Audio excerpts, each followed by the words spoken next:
अस्सलामु अलैकुम वरहमतुल्लाहि वबरकातुहू।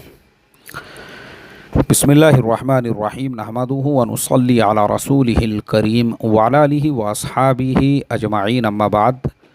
मुअज़्ज़ज़ उलमा इकराम, हुफ़ाज़ इकराम और अइम्मा इकराम, देखो मेरी ये कोशिश होती है कि हर जुमेरात को एक वीडियो ख़ास तौर पे आप लोगों को ख़िताब करके चैनल पे ज़रूर अपलोड करूं, जिसमें माश के एतबार से, तालीम के एतबार से हमारे उलमा, हुफ़ाज़, अइम्मा किस तरीक़े से अपने पैरों पे खड़े हो सकते हैं, दुनिया के चैलेंजेस का मुकाबला कर सकते हैं, किसी का मोहताज नहीं रह सकते हैं। ऐसा मैं हर हफ्ते कोशिश करता हूँ। लेकिन अभी देखो मेरे पीछे भी जो है ना इतने काम धंधे, लपड़े लोचे और मेरे पीछे भी ज़िम्मेदारियाँ लगी हुई है। अभी फ़जर की नमाज के बाद से मुस्तकिल मैं काम करते बैठा हुआ हूँ। जुमा का बाबरकत दिन है, फिर एक मस्जिद में मेरा ख़िताब है, वहाँ पे अभी निकलने की मैं तैयारी में हूँ। लेकिन मैंने सोचा कि चलो भाई, कम से कम हमारे मुअज़्ज़ज़ उलमा, हुफ़ाज़, अइम्मा के लिए एक आधा घंटा जो है फ़ारिग करना ज़रूरी है। क्योंकि ये ख़िताब इसलिए ज़रूरी है, मेरे सामने देखो, अब ये आप देखो, ये जो स्क्रीन मैंने सामने लगाया हूँ ना, ये सारे अइम्मा हैं। इनके हालात देखो आप यार, हर हफ्ते ऐसे हालात आते हैं ना, मजबूर होता हूँ मैं इस टॉपिक के ऊपर कुछ ना कुछ बोलने के लिए। अब आप जो है ना लेफ़्ट साइड से देखिए, लेफ़्ट साइड से पहले मौलाना, यानी लेफ़्ट से राइट की तरफ, बाएं से दाई जानिब, ये जो मौलाना है ये इमाम साहब है। ये मस्जिद के अंदर जो है इमामत करते थे। इनको मस्जिद से इसलिए निकाल दिया गया कि ज़्यादा ही कुरान हदीस की बातें बता रहे, बोले तुम। अरे यहाँ मन गढ़ंत किस्से कहानियाँ सुनाओ ना। अच्छा, ये बात जो है ना मैं पर्सनली भी बता रहा हूँ, ये ख़ुद मेरे साथ होया हुआ है। मेरी एक आदत है, मैं पहले जब इमामत कंटिन्यूसली करता था तो किसी मस्जिद में इमामत के लिए जब मेरी बातचीत मैं करता था ना, तो शुरू में दो बातें बताता था कि देखो कुरान करीम मैं ही सुनाऊंगा रमज़ान में, ये मेरा मामूल है, और दूसरे मैं तफसीर करूंगा इंशाअल्लाह। तो एक मस्जिद वालों ने इसलिए मेरा वहाँ पे तय नहीं किए कि मैं वहाँ तफसीर सुनाने की बात कर रहा था। उन्होंने बोले नहीं नहीं, जमात इस्लामी वालों का अमल है, बोले ये हमारी मस्जिद में तफसीर बयान करेंगे तुम। मैं बोला फिर क्या बयान करूँ, किस्से कहानियाँ सुनाओ ना, बोले लोगों को कॉमेडी सुनाओ। यहाँ पे जो है किस्से कहानियाँ सुनाने का, लोगों को हंसाने का, बोले कैसा रहता। मैं बोला देखो, लोगों को हंसाने का ना, तो उसके लिए तुमने राजू श्रीवास्तव को इमाम रखना चाहिए, उससे अच्छा तो मैं नहीं हंसा सकता। राजू श्रीवास्तव को लाओ, उसको तफसीर सुनाने के लिए बिठाओ, फिर देखो कैसा हंसाता उन्हें। माशाअल्लाह उसकी मजलिस में पूरी मस्जिद ऐसी गद गद करना तुम्हारी। नहीं तो एहसान कुरैशी, अभी अगर तुमको इश्काल होगा कि भाई राजू श्रीवास्तव को कैसे इमामत के लिए रख सकते, एहसान कुरैशी को लेके आओ। मैं बोला उसको रखो तुम। अरे तुम एक आलिम को क्यों रख रहे मस्जिद में इमामत के लिए? तुमको आलिम की ज़रूरत नहीं है भाई, तुमको राजू श्रीवास्तव या फिर तुमको एहसान कुरैशी की ज़रूरत है। तो ये जो मौलाना है ना कोने वाले, ये बेचारे आप आजकल बिल्डिंगों को कलर मारते ही है। ये खुद इन्होंने, इनके मैंने दो चार वीडियो देखा, कलर मारते मारते भी ये बयान कर रहे हैं। उन्होंने बोले मैं यही बयान जो है ना मस्जिद के मिंबर और मेहराब से करता था, मुझे ये बोल के निकाल दिए कि कुरान हदीस की बात इस मस्जिद में सुनाने का नहीं। देखो मोहतरम दोस्तों, ये मस्जिदें जो है ना आजकल, जिसके ऊपर दारू बेचने वालों का, गांजे बेचने वालों का, भड़वागिरी करने वालों का, दल्लों का, हराम के पिल्लों का, गंदी नाली के कीड़ों का, हफ्ता वसूली करने वाले भाई और दादाओं का कब्ज़ा जो हो चुका है ना, ये डुक्कर ये चाहते ही नहीं है कि इमाम यहाँ पे कुरान हदीस की बात सुनाए। मस्जिदें जो है ना आज, वो मस्जिदें एक ज़माने में हुआ करती थी जो हिदायत का ज़रिया होती थी। आज 90% मस्जिदें ज़िरार के हुक्म में आती है। मस्जिदों से हिदायत क्या निकलेंगी? मस्जिद में मारा मारी हो रही है, लड़ाई हो रहे हैं, झगड़े हो रहे हैं। क्यों? अब मुझे बताओ, एक आलिम मस्जिद में अगर कुरान हदीस की बात नहीं सुनाएगा तो कहाँ सुनाएगा? तो अब ये मौलाना जो है बेचारे, ये कुरान हदीस की बात सुना रहे थे, इसके लिए इन इमाम साहब, इन मौलाना को जो है इमामत से निकाल दिए। अब जब मौलाना जो है इमामत से निकल गए, उसके बाद अब ये कलर मार रहे हैं। मुझे आप बताओ, तो हमारे समाज में जो है ना ऐसे सलाहियतमंद इमामों की कमी नहीं है, मगर मसला क्या है मालूम है कि वो किसी भड़वागिरी करने वाले हाजी साहब और किसी दल्लागिरी करने वाले सदर साहब की ग़ुलामगिरी नहीं कर सकते। वो किसी गंदी नाली के कीड़े, हराम के पिल्ले, गांजा बेचने वाले सदर की जो है हाँ में हाँ नहीं मिला सकते। वो जो है ना, तो प्रॉब्लम यही है हमारे समाज का, हमारे मुआशरे का। तो इस वजह से क्या हो गया, ये जो इमाम साहब है अभी बेचारे कलर मार रहे हैं। अब उनके बाजू दूसरे इमाम साहब देखो। अब ये जो इमाम साहब है ये मकतब में पढ़ाते थे बच्चों को, तो इन्होंने जो है बच्चों पे कुछ सख्ती किए। महल्ले वालों ने देखो इनको, ये जो बच्चे के एक माँ बाप थे उन्होंने इस तरीके से उनको मारे पीटे बेचारों को, और उनको धमकियां दे रहे हैं वो इमाम साहब को। अब आप मुझे बताओ, अब मैं आपको अब समाज का दूसरा रुख बताता हूँ। ये कैसा है, हमारे इमाम लोगों ने भी जो है ना ज़्यादा फिक्र नहीं करना चाहिए। तुम दूसरों के बच्चों को अपने बच्चे समझ के जो है उनके ऊपर मेहनत करते हो, क्या ज़रूरत है भाई तुमको इतना भी ज़्यादा दर्द लेने की, गम लेने की। मैं आपको कहता हूँ गारंटीड, एक उस्ताद अपने तालिब इल्म को बनाने पे जितनी मेहनत करता है ना, उतनी उसके सगे माँ बाप भी नहीं करते हैं। मगर माँ बाप जो है ना वो होते हैं जाहिल, जंगली। उनको इसका एहसास ही नहीं होता है कि उस्ताद उनके बच्चों को जो है पढ़ा रहा है या उनकी तालीम तरबियत कर रहा है। वो हराम के पिल्ले क्या देखते हैं कि भाई उस्ताद दूसरे कुछ बच्चों को चाह रहा है, उनके बच्चे जो है वो शरारती है या उनको सज़ा दे रहा है या उनकी तालीम तरबियत, तो वह ऐसा झगड़े करने के लिए आते हैं। अब मैं आपको समाज का दूसरा रुख बताता हूँ। अभी 2-4 दिन पहले मैं एक न्यूज़ देख रहा था। वो न्यूज़ के अंदर मैंने देखा, मालेगांव जैसे शहर में 12 साल की एक लड़की को एक आदमी अपनी बाइक के ऊपर बिठा के ले जा रहा है जिसकी उम्र है 50 साल। 12 साल की मुसलमान लड़की को वो इंसान, कोई तो भी मालेगांव में जो है कोई ऐसा बांध है या क्या है पता नहीं वो क्या था, जहाँ पे वो घुमाने के लिए ले जा रहा था, पानी का ऐसा कुछ तो भी है, वहाँ जा रहे थे वो। अब वहाँ कुछ गयूर नौजवानों ने उनको देखे, उन्होंने उनको वहाँ पे रोके, तहकीकात किए तो पता चला कि 12 साल की लड़की 50 साल के एक बुड्ढे की माशूका है। अब मुझे बताओ, मुसलमान लड़की है वो, 12, यानी उसको कोई लाज नहीं, कोई शर्म नहीं, कोई हया नहीं है। क्यों नहीं है? क्योंकि मस्जिद के अंदर जो उस्ताद उसकी तालीम तरबियत करता होगा ना, तो इसके माँ बाप उससे वैसी झगड़े करने को गए होंगे, अरे जान देना तेरे को क्या करने का, बन रही तो बनन दे रंडी, बन रही तो बनन दे नाचने वाली, बन रही तो बनन देना, तेरे को क्या करने का है मुल्ले, तू तेरा अपना नूरानी क़ायदा पढ़ा, कुरान सीखा, वो तेरा काम है, तरबियत करना तेरा काम नहीं है। ये है माँ बाप के अल्फाज। तो ये जो हमारे उलामा इम्मा इतने हमदर्दी के साथ में इतना उम्मत का गम लेके, दर्द लेके जो पढ़ाते हैं ना, उनको ये सिला मिलता है। आप देखो वो कौन गंदी नाली के कीड़े होंगे पता नहीं है, जिन्होंने एक बच्चों की सही तालीम तरबियत करने वाले। तो ये गलती है हमारे इम्मा की। अभी मुझे एक जलसे में दावत थी, मैं जानबूझ के नहीं गया। मैंने कहा मैं नहीं जाता बाबा, मेरे को नहीं आने का है तुम्हारे जलसे के अंदर। मकतब का ही जलसा था वो, वहाँ पे बुलाए मुफ्ती साहब। मैं बोला मेरा ऐसा दिमाग ख़राब हुआ हुआ है ना ये लोगों पे, तुम इनके बच्चों के लिए कितना भी कुछ भी करो, ये हराम के पिल्ले आखिरी में आके हगने ही वाले हैं, मुतने ही वाले हैं, ये धार मारने वाले हैं। ये इनकी फितरत है, ये इनकी हकीकत है। मैं नहीं आता, मैं बोला, क्योंकि फिर मेरा दिल ऐसा है ना, मैं जलसे में आया, मैं एक एक बच्चे को 1000-1000 रुपये इनाम दूंगा, उस्तादों को 10-10 हज़ार रुपये इनाम दूंगा, फिर मेरे से रह नहीं जाता। इसलिए वही पैसे मैं किसी और जगह पे ख़र्चा कर दूंगा। नहीं गया मैं वहाँ पे, ख़ास इसीलिए नहीं गया मैं कि हमारे असातिज़ा को ये सिला मिलता है उसके बाद में। और अब देखो ये तीसरी तस्वीर आप देखो। ये तीसरी जो तस्वीर है, इमाम साहब को मस्जिद वालों ने इमामत से निकाल दिए। अब मस्जिद से निकालने की वजह से इमाम साहब कहीं पे उनको कोई इमाम, मतलब उनके लिए कोई दूसरी जगह नहीं मिल रही थी, कुछ नहीं, पैसे नहीं जेब में, पैदल वो रास्ते से जा रहे थे, उनके जेब में है 50 रुपये और जहाँ उनको जाने का है वहाँ का किराया है 400 रुपये। अब एक बेचारा कोई कार वाला था, उसने गाड़ी रोका, उसने कहा मौलवी साहब कहाँ जा रहे हो? बोले भाई मैं रास्ते से जा रहा हूँ।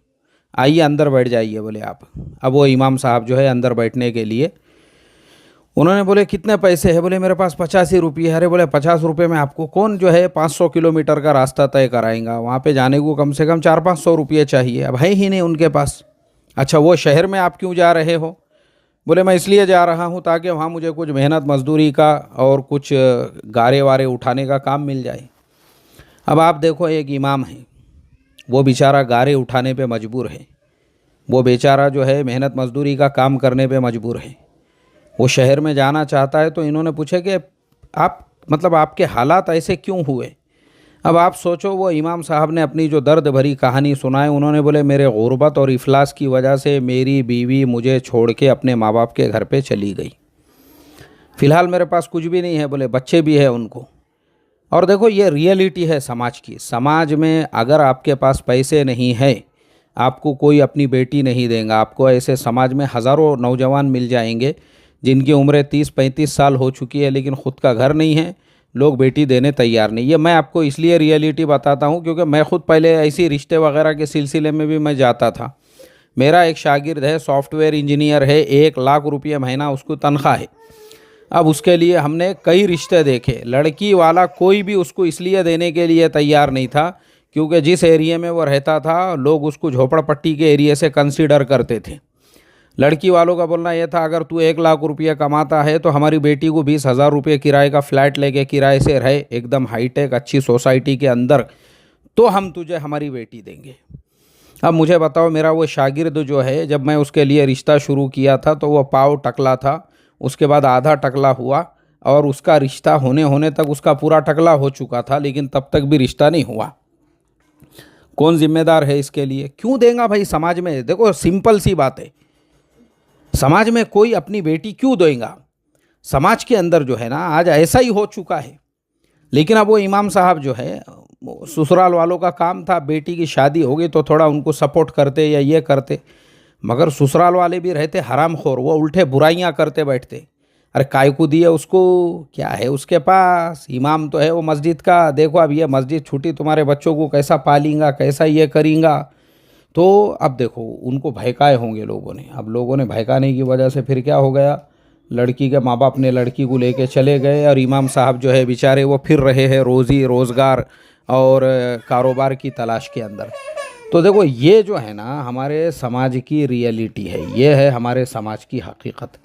अब चलिए मैं आपको एक तीसरी मिसाल और एक मिसाल देता हूँ, जो मैंने इससे पहले भी बताया कि अकोले के कोई मौलाना हैं, शेगांव के अंदर कब्रस्तान के अंदर उन्होंने आके ख़ुदकुशी की है, मतलब अपने आप को जो है उन्होंने अपने हाथों से अपनी जान ले ली। अब कितनी गलत बात है ये। वो इमाम साहब तंग आके परेशान होके, मतलब उनके पास जो है कोई कारोबार नहीं था, रोज़गार नहीं था। अब जब कोई रोज़गार कोई कारोबार उनके पास में नहीं था तो रिक्शा चलाना शुरू किए। अब मुझे बताओ ना, एक आलिम और एक जो है हाफिज़ कुरान वो रिक्शा चला रहा है, अब उसकी लाइन ही नहीं है। उसने मदरसे में जो 15 साल 20 साल दिया, वहाँ पे उसने क्या सीखा, वहाँ पे जो सीखा अब उसकी लाइन ही नहीं है ये। अब वो हो गया परेशान। अब देखो उन्होंने जान दे दी अपनी। तो देखो आखिरी में पूरे खुलासे कलाम यही है, देखो भाई ये बातें मैं सोचता हूँ हर हफ्ते में एक बार आप लोगों को बताऊँ कि देखो जब तुम पढ़ रहे हो मदरसे में। अब मैं आपको एक पॉजिटिव वाक़या भी सुनाता हूँ। ये मैसेज मैंने नहीं किया या मैंने जो है किसी को पूछा नहीं, मैं तो जानता पहचानता भी नहीं था। ये एक हाफिज़ साहब हैं, उन्होंने मेरे एक वीडियो के नीचे कमेंट किया, मैंने यही कमेंट काट के जो है ना मैंने अपने चैनल के ऊपर डाला, यानी सब मैंने अपने सोशल मीडिया पे उसको पोस्ट किया। क्या कमेंट है वो हाफिज़ साहब का? वो हाफिज़ साहब औरंगाबाद के रहने वाले हैं। उनका बोलना ये है, मुफ्ती साहब मैं एक हाफिज़ कुरान हूँ और मैं आपके वीडियोस देखता था, आपके वीडियोस देख के मुझे मोटिवेशन मिला, तो मैंने अपनी स्कूल और कॉलेज की भी जो तालीम है उसको कंटिन्यू किया। अब आप सोचो वो हाफिज़ साहब है और वो जो हाफिज़ साहब हैं माशाअल्लाह उन्होंने अपने आप को उस मकाम पे उस लेवल पे ले गए। ये औरंगाबाद वाले हाफिज़ साहब हैं, उस मकाम पे उस लेवल पे लेकर गए वो हाफिज़ साहब ने। आज वो हाफिज़ साहब BUMS या BHMS ऐसा कुछ उनके कमेंट में लिखा हुआ है, वो डॉक्टर बन रहे हैं। कि कम से कम उन्होंने हौसला किए, हिम्मत किए और आज वो डॉक्टर बन रहे हैं। लेकिन माशाल्लाह हमारी बातें सुन के उनके समझ में आई। अब जिनके समझ में नहीं आई ना वो आपको क्या करेंगे मालूम है क्या? वो सोशल मीडिया पे और ग्रुप के अंदर ये बोलेंगे, अरे ये मुफ्ती अकबर हाशमी अपने फुलाने अकाबिर का जो है मुखालिफ है, अरे इन्हें इनके फुलाने अपने अकाबिर को ऐसा बोले हुआ है वैसा बोले हुआ है। वो तुमको उलझा के रखेंगे। क्यों? क्योंकि तुम्हारे जितने अकाबिर है ना ये हज़रत आला और हज़रत वाला और नीचे से लेके ऊपर तक गड़बड़ घोटाला, तो ये सब नहीं चाहते हैं कि तुम कॉलेज स्कूल की तालीम में आगे बढ़ो, बल्कि वो यही चाहते हैं तुम उनके ग़ुलाम रहो, तुम उनको हज़रत फन फजरत करते रहो। इसके लिए वो तुमको गुमराह करते रहेंगे। उनकी गुमराही में मत आओ, अपने आप को अपने ऊपर अपना टाइम दो। और मैं उलामा हुफ़ाज़ अइम्मा को ये बात भी एकदम क्लियर कहता हूँ, ये जो तबलीग में भी साल लगाने का सिस्टम है, हमारे हज़रत जी मौलाना साद साहब ने जिस मंशे के तहत में ये साल की तरतीब को आपने शुरू किए थे या जो हज़रत जी मौलाना इनामुल हसन साहब के ज़माने से मेरे ख़्याल से ये तरतीब है, लेकिन अभी 2-2 साल 3-3 साल भी लग रहे हैं। इसका एक कौड़ी का भी फ़ायदा नहीं है तुमको। उसका रीज़न ये है कि जो हमारे बुज़ुर्गों ने, हमारे बड़ों ने जिस मंशे और जिस ख़यालात के एतबार से इसकी तरतीब शुरू किए थे ना, उनके अज़ाइम और उनके इरादे बहुत बुलंद थे। मगर प्रॉब्लम यहाँ पे ये है कि हमारे जो मकामी काम करने वाले हैं, गली के, महल्ले के, शहर के, बस्ती के जो है ना, वो कैसा आपको काटा जाए, कैसे आपको दूर रखा जाए, आपको आगे ना बढ़ने दिया जाए, उनको ये डर होता है कि भाई अपन तो जंगली जाहिल जरगट है, जितने भी अकाबिर बन के बैठे हुए हैं, ये तो मौलवी है, ये तो आलिम है, ऊपर से इन्हें साल लगाया हुआ है, अब ये आगे बढ़ेगा, लोग इसकी वाहवाही करेंगे, लोग जो है इसके पीछे पीछे चलेंगे। उससे पहले इस कुछ मशवरों से कैसे काटा जाए, इस कुछ मस्जिद वार जमात से कैसे दूर किया जाए, उसके लिए षड्यंत्र रचे जाएंगे, साजिशें रची जाएंगी। ये मैं एक ही आलिम की नहीं बात बता रहा हूँ, मैं ऐसे 40 उलामा को जानता हूँ जिन्होंने साल लगा के आए और साल लगा के आने के बाद से आज तक उनके 3 दिन भी नहीं लगे, ये याद रखो आप।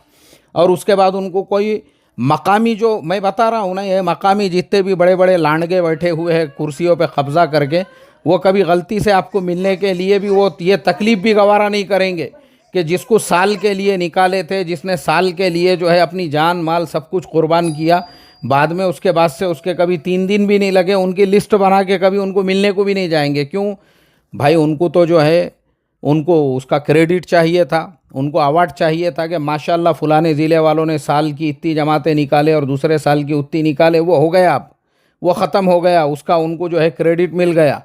तुम काम कर रहे नहीं कर रहे, आ रहे जा रहे, उससे कोई लेना देना नहीं है। तो ये फालतूगिरी के अंदर भी जो है ना, अपना वक्त ज़ाय मत करो, बर्बाद मत करो, इनके नात को मत लगो आप। हाँ, दावत का काम करो, हम भी दावत का काम करते हैं मकामी लेवल पे। कोई आने वाली जमात आ गई, उसके साथ में घंटा 2 घंटे बैठ जाओ। कोई जो है 3 दिन की जमात जा रही है, एक आधे बार चले जाओ 2-4 साल में उनके साथ में।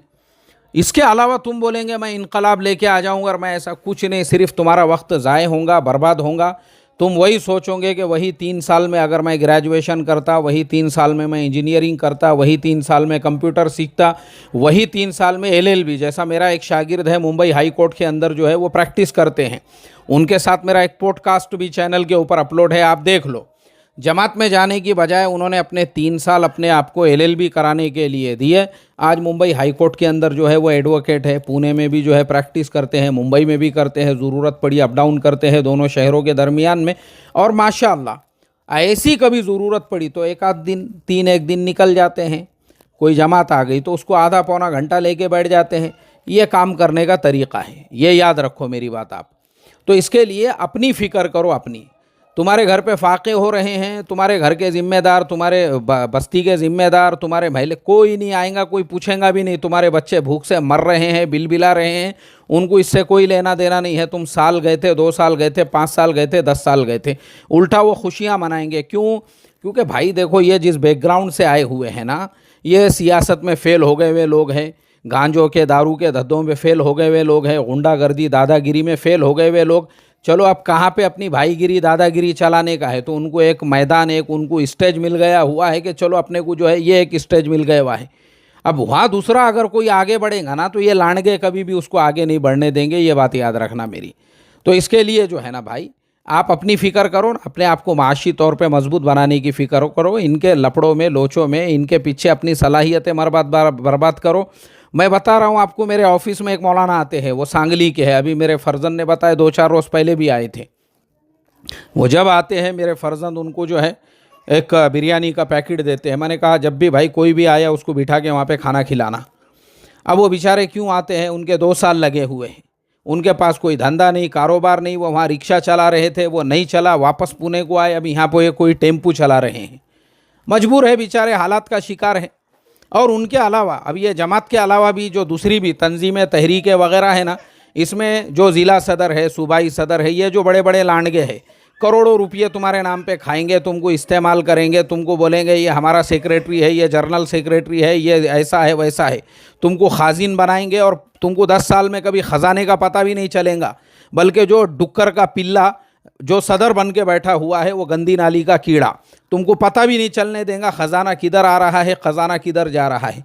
तो ये सब डुक्कर, ये सब खनाजीर, ये सब भड़वे दल्ले, हराम के पिल्ले, गंदी नाली के गंदे कीड़े, इनके पीछे अपनी सलाहियतें मत लगाओ अपने आप को बिल्ड करने में। मैं पुणे में आया था, 50 रुपये जेब में थे, आज 50 करोड़ की मेरी प्रॉपर्टी, अपना एम्पायर मैंने यहाँ इसीलिए खड़ा किया क्योंकि मैं ये डुक्करों को, खिंजीरों को, हराम के पिल्लों को, जुब्बापोश शयातीन को आज से 25 साल पहले ही पहचान गया था जब मैंने देखा मस्जिद मिंबरों की कैसी ये सियासत करते हैं, पॉलिटिक्स करते हैं, कुर्सियों के लिए लड़ते हैं, मशवरों में जो है गुंडों को लेकर जाते हैं, कैसे मशवरों से पहले साजिशें, प्लानिंग, ये सब कुत्ते साले जो है ना गद्दियों के लिए लड़ने वाले कुत्ते हैं ये।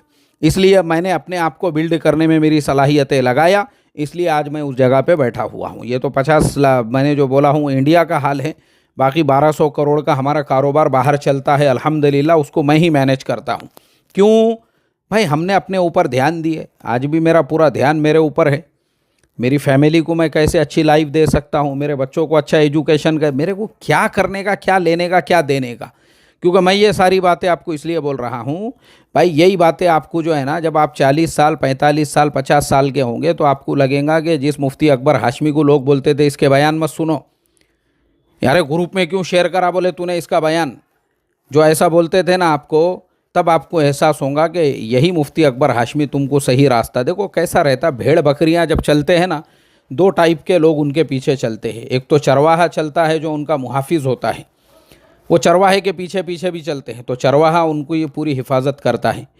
और दूसरी तरफ भेड़ बकरियां कस्साब के पीछे भी चलते हैं, कसाई के पीछे भी, वो भी उनको लेके चलता है, लेकिन उसका मकसद होता है उनको ज़िबाह करने का। ये सारे कसाई है ये, और ये मुफ्ती अकबर हाशमी तुम्हारा चरवाहा है, तुमको सही रास्ता बताने वाला। अब मेरी बातें तुम्हारे समझ में आ गई तो ठीक, नहीं समझ में आ गई तो फिर वही है, खुदा ने आज तक उस कौम की हालत नहीं बदली ना हो जिसको ख्याल खुद अपनी हालत के बदलने का और क़ुव्वत फ़िक्र व अमल पहले फ़ना होती है और फिर किसी कौम की शौकत पे ज़वाल आता है। अस्सलामु अलैकुम व रहमतुल्लाहि व बरकातुहू।